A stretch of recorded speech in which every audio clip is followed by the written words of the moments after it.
پوری دنیا میں بہادر سپہ سالار کے طور پر ظاہر ہو کر مسلمانوں کے خون کو گرما دینے والے ارطغرل کون تھے؟ مزید تفصیلات جاننے سے قبل اگر آپ نے ہمارے چینل کو سبسکرائب نہیں کیا تو بیل آئیکن کو پریس کریں اور ہمارے چینل کے سبسکرائبر بن جائیں۔ روایات کے مطابق ارطغرل سلطنت عثمانیہ کے بانی عثمان اول کے والد تھے۔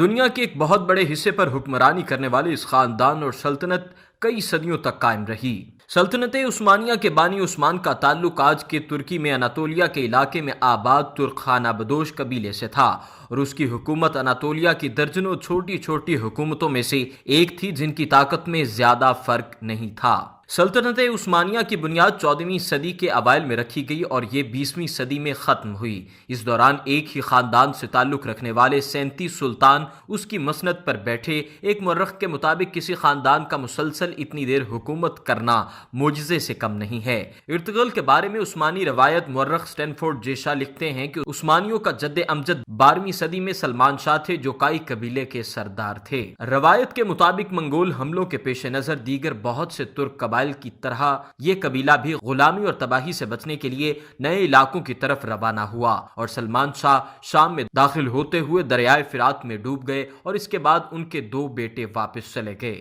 ارطغرل نے مغرب کی طرف اپنا سفر جاری رکھا اور اناطولیہ کے علاقے میں داخل ہو گئے، جہاں سلجوق حکمرانوں نے ان کی مدد کے بدلے انہیں اناطولیہ کے مغربی علاقے میں زمین دے دی۔ مورخ اسٹینفورڈ جیشا کے مطابق ارطغرل 1280 میں چل بسے اور قبیلے کی قیادت ان کے بیٹے عثمان کو مل گئی۔ عثمانی روایات کے مطابق ارطغرل نامی ایک قبائلی سردار شمال مغربی اناطولیہ میں آ کر سلجوق اور بازنطینی سلطنتوں کے بیچ کے علاقے میں آباد ہوا، اور اس روایت کے مطابق سلجوق سلطان نے ارطغرل کو سوغت میں کچھ علاقہ عطا کیا تھا۔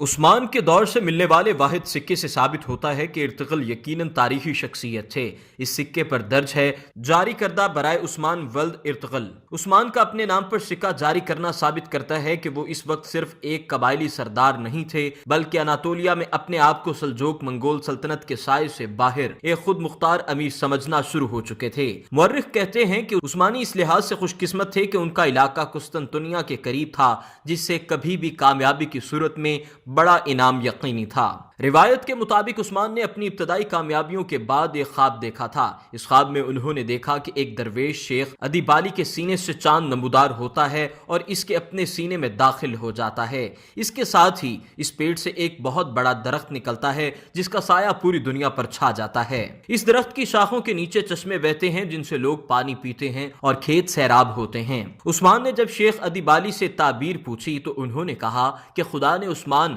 اور اس کی اولاد کو دنیا کی حکمرانی کے لیے چن لیا ہے، اور انہوں نے کہا کہ ان کے سینے سے نکل کر عثمان کے سینے میں داخل ہونے والا چاند ان کی بیٹی ہے، اور جو اس خواب کے بعد عثمان کی اہلیہ بن گئیں۔ اس خواب کی کہانی کے حق میں دستاویزی ثبوت بھی تاریخ میں ملتا ہے، اور وہ یہ ہے کہ سلطنت عثمانیہ کے ابتدائی دور کے زمینوں کے کاغذات سے اندازہ ہوتا ہے کہ عثمان کے دور میں ادیبالی نامی بزرگ موجود تھے، اور اس بات کی بھی کچھ شہادت ہے کہ ان کی بیٹی عثمان کی 2 بیویوں میں سے ایک تھیں۔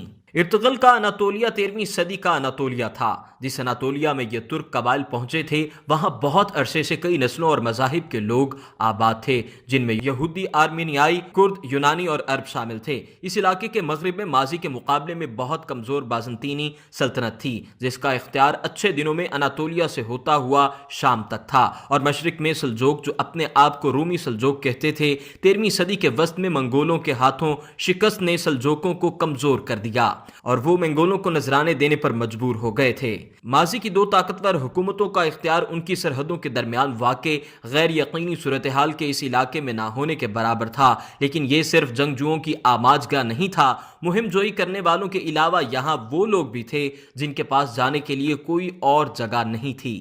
ارطغرل کا مزار سوغت کے علاقے جس کے بارے میں کہا جاتا ہے کہ یہ ارطغرل کو سلجوق سلطان سے ملا تھا۔ ارطغرل کے نام کی ایک چھوٹی سی مسجد اور ایک مزار ہے جس کے بارے میں کہا جاتا ہے کہ وہ ارطغرل کے بیٹے نے ان کے لیے بنائی، اور پھر جس میں عثمان کے بیٹے ارحان نے اضافہ کیا۔ اس مسجد اور مزار پر اتنی بار کام ہوا ہے کہ اس کی پہلی تعمیر سے کوئی نشانی نہیں بچی، اس لیے کسی عمارت کے بارے میں پورے اعتبار سے نہیں کہا جا سکتا کہ وہ عثمان کے دور کی ہے۔ 19ویں صدی کے آخر میں سلطان عبدالحمید دوم نے کمزور ہوتی سلطنت کی ساکھ بہتر کرنے کے لیے اپنے آباء و اجداد کی شہرت کا سہارا لینے کی کوشش کی اور سوغت میں ارطغرل کا مزار از سر نو تعمیر کیا اور عثمانی شہیدوں کا ایک قبرستان بھی بنایا گیا۔